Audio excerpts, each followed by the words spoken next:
एक बार फिर मोदी सरकार की अग्निपथ योजना चर्चा में है। इस योजना का देश के युवाओं से लेकर विपक्ष ने भी पुरजोर विरोध किया है, जिसके बाद मोदी सरकार बैकफुट पर आती हुई नजर आ रही है। रक्षा मंत्री राजनाथ सिंह ने इस योजना को लेकर अहम घोषणा की है। उनकी इस घोषणा के बाद से अग्निपथ योजना एक बार फिर सवालों में है।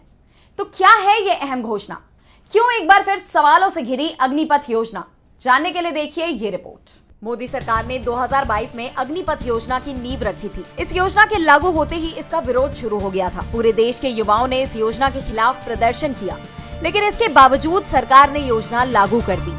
फिर भी इसका विरोध शांत नहीं हुआ और अब ये योजना एक बार फिर सुर्खियों में है। रक्षा मंत्री राजनाथ सिंह ने अग्निपथ योजना को लेकर बड़ी घोषणा की है। उन्होंने कहा कि सरकार जरूरत पड़ने पर अग्निपथ योजना में बदलाव के लिए तैयार है। रक्षा मंत्री ने कहा कि सेना को युवाओं की जरूरत है। मुझे लगता है कि युवा उत्साह से भरा होता है, वे टेक लवर होते हैं।